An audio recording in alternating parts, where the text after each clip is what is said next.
Obrigada pela sua companhia. Tem muita dúvida para a gente responder. O cenário mudou muito rápido, né, Ricardo? Sem dúvida. O que você está enxergando de tudo isso, hein? Bom, o primeiro ponto é que a gente ainda tem uma quantidade de incertezas gigantesca, mas eu vou contar pelo menos a parte que para mim é muito clara. A solução definitiva do que a gente está vivendo exige soluções em dois aspectos. O primeiro aspecto é no combate à doença. Então, no combate à doença, me parece que tem 3 ou 4 coisas que são absolutamente fundamentais. Primeiro, a curto prazo, o governo está sendo forçado a restringir muito a circulação das pessoas para reduzir o contato social, porque as próprias pessoas, ou várias delas, pelo menos, não estão ajudando. Então, esse é o primeiro recado que eu daria. Fique em casa. Quanto mais a gente fizer isso, menos a gente vai ter necessidade de medidas mais duras por parte do governo. Só que esse é só o primeiro aspecto. Tem mais dois que são tão importantes quanto. O primeiro deles, a gente precisa ter necessariamente também um aumento muito grande de teste. A gente tem que testar muita gente. Quando a gente vê os países que funcionaram, tem duas estratégias que foram fundamentais. A primeira, muito teste. E a segunda, monitorar as pessoas que estavam com a doença ou as que tiveram contato com alguém que estava. E o Brasil ainda está muito atrasado nesses dois campos. Então, esse para mim é a estratégia para lidar com a doença. Em paralelo, vem todas as medidas econômicas para lidar com o impacto negativo que as medidas de reduzir o contágio social têm na economia. Essas duas estratégias têm que vir em paralelo. Esse é um ponto importantíssimo. Eu dizia para o pessoal que já estava com a gente, Ricardo, que são mais de 300 mil casos. A Organização Mundial da Saúde diz que quase todos os países do mundo já registraram coronavírus. E a gente está com um público muito forte aqui que atua na cadeia do agronegócio. E muitos estão enviando perguntas aqui. Enquanto você falava, eu anotei algumas delas que pensam da mesmo jeito. Como que o agro vai ajudar na retomada da economia? Porque neste momento de paralisia na economia, muito se fala de aumento da taxa de desemprego, revisão para baixo da expectativa de crescimento do Brasil, para baixo da expectativa de crescimento do mundo e revisão para baixo da expectativa da China. Como que o agro vai ficar no meio de todas essas revisões piores para a economia, né? Olha, Kellen, para começar, se de fato for só revisão para baixo da expectativa de crescimento do Brasil, do mundo e da China, fantástico. No caso brasileiro, por exemplo, a revisão não vai ser para baixo do crescimento. A gente vai ter uma queda do PIB desse ano. A questão é qual vai ser o tamanho da queda. Existe um risco até de queda da economia mundial, contração do PIB global no ano. Agora, na China, daí sim deve ser uma revisão para baixo do crescimento. A China levou algumas vantagens importantes. A primeira delas é que ela, como a gente está falando de um regime ditatorial, portanto, com uma capacidade maior de adotar medidas duras com mais facilidade, mais rapidamente, apesar de ter sido o primeiro país que enfrentou o coronavírus, e de onde ele surgiu, aliás, ela conseguiu resolver isso muito rápido. Mas, com aquelas duas medidas que eu falei, tanto de testar muita gente, uma outra coisa, que a China foi muito além de qualquer outro país nessa parte, que é a parte de dedetização, de tentar limpar tudo. A gente já começou a ver isso um pouco na Europa, mas de uma forma muito mais acanhada do que se viu na China. Mesmo em Santa Catarina, isso já está acontecendo aqui no Brasil, ou em alguns locais, de Santa Catarina pelo menos. Mas o fato é, eu acho, ou todas as sinalizações que a gente tem até agora, desde que não haja uma segunda rodada da doença, porque se a gente for pegar, por exemplo, a gripe espanhola, que aconteceu há um século, o que aconteceu foi, houve um primeiro surto, resolveu-se o primeiro surto. Depois de uns 3 ou 4 meses que parecia que estava erradicado, voltou um segundo surto, que foi o dobro do primeiro. E depois ainda teve um terceiro menor depois desse segundo. Então, assumindo que a gente não vai ter um segundo, um terceiro surtos, a economia da China provavelmente é que vai sair melhor. Esse é o primeiro aspecto para dizer pelo qual o agro vai sentir como toda a economia, mas ele vai sentir muito menos do que o resto. Primeiro, porque a China, que é o maior demandante de alimentos do mundo, vai sentir menos. Segundo, porque a gente pode reduzir consumo de tudo, mas alimento há um limite no quanto se pode reduzir consumo de alimento. E tem um terceiro fator específico para o agro brasileiro. O agro mundial vai sentir muito mais do que o agro brasileiro, por uma razão muito simples. Se a gente for comparar, por exemplo, com os Estados Unidos, que em vários casos é o maior competidor brasileiro, é o caso na soja, é o caso do milho, enfim, o que a gente vê é o seguinte, quando a gente tem uma redução de demanda global, que é o que está acontecendo, o preço das commodities em dólar cai, em alguns casos cai muito. Só que, e esse é o ponto, quando isso acontece e as exportações brasileiras caem, o dólar sobe muito em relação ao real. Como o que importa para o produtor brasileiro é a rentabilidade em reais, ele perde por um lado, que é a queda do preço dos produtos em dólar, mas ele ganha por outro, que é a alta do dólar. E, na maior parte dos casos, o que ele ganha é maior do que ele perde. Então, nessa hora, o produtor americano só perde. O produtor brasileiro ganha por um lado, perde por outro, e a soma, do ponto de vista de rentabilidade para o produtor brasileiro, na maior parte dos casos, não em todas as commodities agrícolas, mas na maioria delas, é positiva. Então, o resultado disso aqui é, primeiro, sim, o agro vai sentir, mas, dois, ele vai sentir muito menos do que outros setores e o agro brasileiro vai sentir menos do que o agro no resto do mundo. Muito importante esses pontos para quem está chegando agora. Então, quero chamar a atenção para algumas questões que o Ricardo Amorim acaba de trazer. Ricardo, hoje o Instituto de Finanças Internacionais cortou pela terceira vez no mês a projeção de crescimento global em 2020 e em linha com o que você falou, não só uma revisão na expectativa de crescimento, ele disse que haverá uma retração de 1,5% na economia global, ou seja, as expectativas realmente estão piorando. Agora, sobre o agro brasileiro, interessantíssimo que você coloca que o agronegócio brasileiro vai sentir menos que o agronegócio mundial. Um dos fatores é câmbio e o segundo aspecto que você diz é a saúde da China, que teve problema com o coronavírus, mas já começa a mostrar uma curva de recuperação. Falando ainda sobre expectativa aqui no Brasil, a gente olha, claro, para os nossos clientes, China, União Europeia e Estados Unidos, para onde o Brasil, o agro, exporta bastante, mas boa parte da demanda pelos produtos agropecuários é do mercado doméstico, né, Ricardo? Quanto que você projeta de retração, se é que você projeta uma retração para a economia brasileira? E dois, essa crise é pior do que a crise de 2008? Bom, do ponto de vista global, eu acho que provavelmente essa crise será pior que a crise de 2008. Ainda é cedo para ter certeza, mas provavelmente ela será pior e eventualmente ela pode vir a ser muito pior.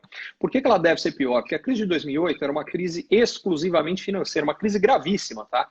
Minimizar hoje o tamanho da crise de 2008 seria um crime e um absurdo, não é esse o ponto. Mas era uma crise exclusivamente financeira. Por que isso é importante? Porque as soluções para a crise eram também financeiras. Segundo, o grande problema da crise de 2008 estava nos bancos. E como você resolve uma crise nos bancos, injetando liquidez, colocando dinheiro através do Banco Central. Esse receituário que foi adotado em 2008 e funcionou, dessa vez não funciona. Tanto que hoje é um exemplo disso.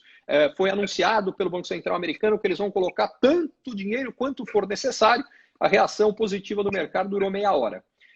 Por quê? Porque, em primeiro lugar, a gente precisa garantir que o dinheiro dessa vez chegue a quem precisa, e dessa vez o problema não está nos bancos, o problema está nas empresas e nas famílias. As empresas, porque sem a paralisação dos negócios faz com que elas não tenham receitas, e não tendo receitas, elas ficam sem dinheiro para pagar os funcionários. E aí as pessoas ficam sem dinheiro para gastar. Então, colocar dinheiro simplesmente nos bancos não resolve. Então, essa é a primeira dificuldade. A segunda, mesmo que a gente resolvesse o problema econômico-financeiro, que é muito mais complexo, na minha opinião, ele exige, além de medidas de garantir renda das pessoas, que já vem sendo adotado no mundo inteiro, inclusive no Brasil, garantir que as empresas não quebrem com linhas de crédito, eu acho que a gente vai ter que fazer, em alguns casos já está sendo feito, o próprio BNDES anunciou isso ontem, uma moratória de pagamentos por algum tempo. Caso contrário, vão faltar recursos e aí a gente começa a entrar num processo de quebradeira e uma bola de neve. E mesmo que tudo isso funcionasse, se a gente não consegue erradicar a doença, e portanto a perspectiva é que por mais tempo as pessoas vão ter que ficar em casa e a atividade econômica não vai acontecer, o que é necessário é cada vez maior. Então, por conta de tudo isso, sim, é muito provável que essa crise seja pior que a de 2008, a crise econômica e a crise financeira. E a grande questão é, os mercados financeiros reagiram muito, mas ainda não reagiram tanto quanto em 2008. O que me leva a crer que o mais provável é que a gente ainda não tenha atingido o fundo do poço nos mercados financeiros. Eu acho que esse é um ponto importante. Importante mesmo, o mercado financeiro não ter atingido o fundo do poço é um fator preocupante. Agora, do lado da economia real, muita gente aqui, Ricardo, que está nos assistindo pelo Brasil inteiro, está perguntando sobre o setor de leites e o setor de carnes. Vamos lembrar o público que nos assiste, que talvez não seja tão conectado com o agro, que esses setores eles são muito ligados à economia. Se as pessoas têm trabalho, se elas têm renda, elas compram mais derivados de leite, isso aquece a cadeia leiteira, elas também acabam incrementando o consumo de proteína animal, e isso é um dos grandes drivers, é um dos grandes motivadores aí da construção de renda no agro, porque são vários pequenos produtores espalhados pelo Brasil que se dedicam a fazer a produção de leite diária, a fazer a produção de suínos, aves e também bovinos. Qual é a sua expectativa de impacto para essas cadeias especificamente? A forma mais simples da gente pensar isso aqui é o seguinte: quanto mais caro um produto é, maior tende a ser o impacto de contração de consumo agora. O que isso significa? No momento como o atual, a primeira coisa que acontece é que alguém que estava pensando em trocar de casa ou de carro fala, vamos esperar e ver. Então, esses são os primeiros setores que sentem. Na sequência, vem os bens duráveis. Então, compra de eletroeletrônicos. Depois, vem a parte de vestuário. Aí a gente chega em alimentos. E dentro de alimentos, a mesma lógica continua valendo. Então, a redução de consumo que a gente vai ter de proteína animal, certamente vai ser maior do que a redução de consumo de alface que a gente vai ter. Então, o que acaba acontecendo é que esses setores sentem mais. Agora, a contrapartida é que é bom a gente lembrar que, particularmente, esse setor de carne vivia, até recentemente, antes dessa crise, um momento ímpar, porque o fato é que a gripe suína na China provocou uma redução gigantesca, as pessoas às vezes esquecem isso, mas foram 200 milhões de cabeças de suínos que a China perdeu por conta da gripe suína. O resultado disso foi uma elevação de preço de toda a cadeia de proteína animal, quer dizer, de preços de suínos, mas muito também de bovinos, enfim, de carne de boi, e isso, por sua vez, ajudou a capitalizar mais esses produtores específicos. Então, o criador de gado está numa situação financeira um pouco melhor, porque ele teve uma gordura que veio aí. Agora, ele vai ser impactado, o consumo dele vai ser significativamente impactado. E vale a mesma coisa para o lado de leite, né? Muito importante porque você mostrou aqui no degrau por degrau quais são os setores que acabam sendo mais e mais impactados. Tem uma audiência muito grande aqui na nossa live e muita gente, Ricardo, está perguntando. Aí foge um pouquinho do setor agropecuário que você acaba de mencionar, mas eu quero atender aqui a nossa audiência. Estão perguntando sobre o setor imobiliário, como que vai ficar. De uma certa forma, você já respondeu, né? Dizendo que o setor de casas e carros acaba sendo um dos mais impactados no primeiro momento por uma crise, é isso? Sim, do ponto de vista de venda, porque é fácil entender. Quando a incerteza cresce, as pessoas e as empresas querem proteger o seu caixa, porque o fato é, ninguém sabe por quanto tempo a economia vai ficar paralisada e por quanto tempo a renda das pessoas e a entrada de recursos das empresas vai ser menor. Então, o que as pessoas e as empresas tendem a fazer é reduzir gastos. O primeiro gasto possível, significativo de redução, eventualmente, como eu dizia, é uma compra de um imóvel ou de um automóvel. Então, esses setores são os primeiros a sentir. Perfeito. Ricardo, muita gente conosco, eu sei que o nosso tempo é curto, então eu vou te propor um ping-pong aqui em algumas questões que são muito relevantes para o setor agropecuário, que é o pessoal que nos assiste também de todo o Brasil. Importa demais para o setor agropecuário saber qual é o futuro da guerra comercial. Abrimos o ano de 2020 com uma espécie de pacto para diminuir as tensões entre os gigantes, Estados Unidos e China. Isso criou um grande ambiente de preocupação. Será que aquela demanda extra que aqueceu os preços no Brasil vai embora? Será que não? O que mudou agora na relação entre Estados Unidos e China, guerra comercial, com o novo cenário econômico que a gente tem? Muito cedo para a gente ter certeza. Então, eu vou falar de impressões, mas que elas, ao longo do tempo, elas podem se provar erradas. A primeira impressão que eu tenho é que o coronavírus gerou um movimento em todo o mundo, e particularmente nos Estados Unidos e no Brasil ele é muito marcante, de xenofobia em relação à China.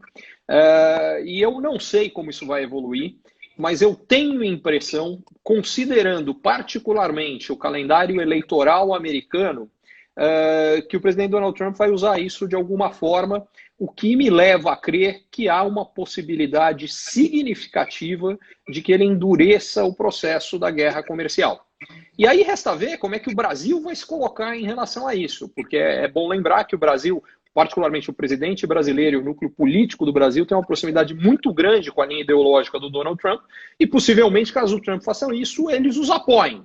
Se eles fizerem isso, provavelmente eles perdem uma oportunidade de aproveitar essa demanda chinesa que virá e que é bem possível que os Estados Unidos não estejam em condição de atendê-la em função de políticas do governo americano. Mas, como eu dizia, tudo isso hoje são especulações a respeito do que vai acontecer e ainda tem muita coisa no meio do caminho que vai acontecer que a gente ainda não tem clara para ter certeza a respeito disso. Mas se eu tivesse hoje com uma arma na cabeça fazer uma aposta, essa seria a aposta. A primeira aposta é Donald Trump vai endurecer porque vai fazer parte do discurso político dele, porque é fácil entender o que vai acontecer. A economia americana vinha muito bem, vai entrar numa recessão muito grande. Só para vocês terem uma ideia, ontem, um dos presidentes regionais do Fed, que é o Banco Central americano, chegou a falar em desemprego de até 30% nos Estados Unidos. Ele estava, no mês passado, em 3%. Está falando que o desemprego crescer 10 vezes. Se isso acontecer, a pressão em cima do governo no processo eleitoral vai ser gigantesca. E aí qualquer um nessa situação, e o Donald Trump nesse sentido é muito hábil, ia ter que procurar um culpado que não seja ele. O culpado da vez claramente vão ser os chineses. Então, isto aí me leva a crer que a guerra comercial vai piorar. Agora, o que resta é saber como o Brasil vai se posicionar em relação a isso. Super importante, você falou várias vezes da economia como uma âncora, né, no cenário eleitoral que a gente tem em eleição dos Estados Unidos neste ano. Você acha que com essa mudança de cenário, você acabou de falar, a expectativa de desemprego chegar a 30% nos Estados Unidos, isso pode ser um complicador para uma possível reeleição do Donald Trump? Até um pouco tempo atrás ele era tido como um dos favoritos, porque a economia por lá ia muito bem. Eu acho que ele era o grande favorito e hoje eu acho ao contrário que as chances dele, salvo o candidato democrata, que é o que tudo indica vai ser o Biden, e muito mal na campanha, eu acho que as chances do Trump hoje são muito pequenas. Diga-se de passagem, eu acho o Biden como candidato um candidato fraco. Eu costumo brincar que ele é uma espécie de Alckmin americano. Ele é picolé de chuchu até não poder mais. Ele não anima, mas hoje eu acho que com o que provavelmente vai acontecer com a economia americana, ainda assim, ele é grande favorito contra o Trump nesse novo cenário.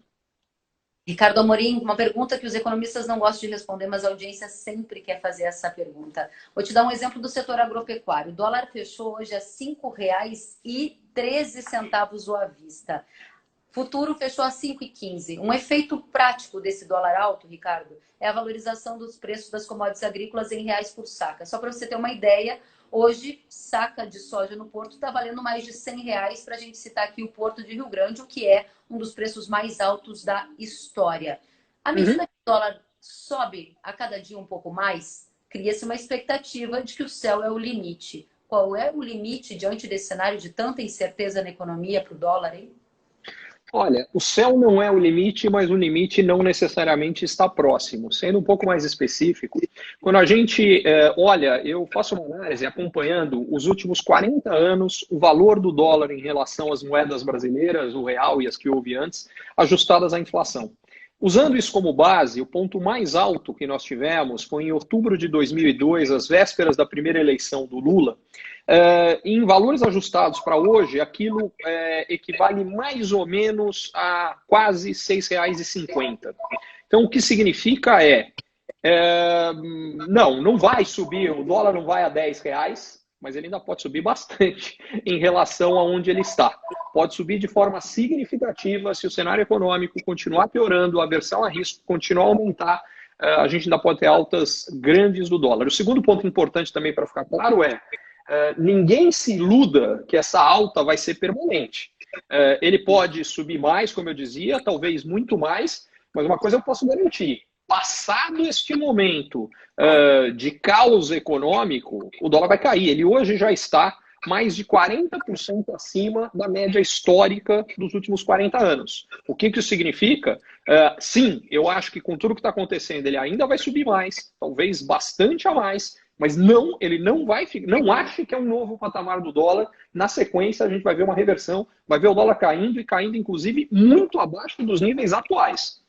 Muito importante o que você está dizendo, que o céu não é o limite, mas que o limite está longe nesse cenário de preocupação em relação ao dólar. Aí você me leva a pensar numa situação que é o seguinte: se o dólar está 40% acima da média histórica, quer dizer que tem espaço realmente para recuar. Agora, no passado bem recente, Ricardo, a grande preocupação aqui no Brasil que levou o dólar a uma escalada eram os desajustes fiscais. Isso significa o quê? Nesse momento de incerteza, não faltam setores pedindo para o governo fazer aquele chamado incentivo fiscal, desonerar, desobrigar dessas questões para que dê fôlego ao setor. Isso é algo que eu tenho visto no setor agropecuário e em outros. À medida que o governo abre mais espaço nas concessões e isenções fiscais, o rombo fiscal fica cada vez maior. E esse rombo, muitas vezes, ele é interpretado como um sinal de risco que sustenta a alta do dólar. Explica para a gente esse ciclo aí que a gente está observando, que parece que está recomeçando no país.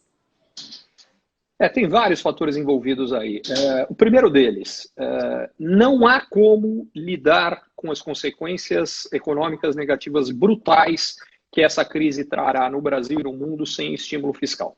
Então, existe uma necessidade de estímulo fiscal. Essa necessidade de estímulo fiscal, ela não é para fazer com que, então, a economia cresça mais. Isso aqui é para fazer com que a economia ela encolha menos. Então, é absolutamente necessário. Então, esse é o primeiro ponto que precisa ficar claro. Ele é necessário porque isso vai evitar uma quebradeira em cascata em todos os setores da economia brasileira, que, por sua vez, geraria um desemprego absurdo. Então, é totalmente necessário. O segundo ponto é o espaço que o Brasil tem para fazer isso, infelizmente, é limitado. E ele é limitado porque as nossas contas públicas, antes dessa crise vir, já não estavam na melhor forma possível. Felizmente, a gente aprovou a reforma da Previdência. Se não tivesse aprovado a reforma da Previdência, o Brasil agora, eu nem sei onde o dólar estaria, mas mais importante do que isso, eu não sei onde o movimento de desemprego já estaria. Agora, a gente ainda não passou a reforma administrativa, a gente ainda não passou a PEC emergencial, que são, aliás, isso seria uma medida muito importante. Acelerar a aprovação dessas medidas ajudaria a fortalecer a economia brasileira, liberaria recursos importantes para a gente poder usar no Ministério da Saúde para combater a doença e também para ajudar com que os impactos econômicos sejam menos significativos. Então, isso seria um sinal extremamente importante que teria que vir.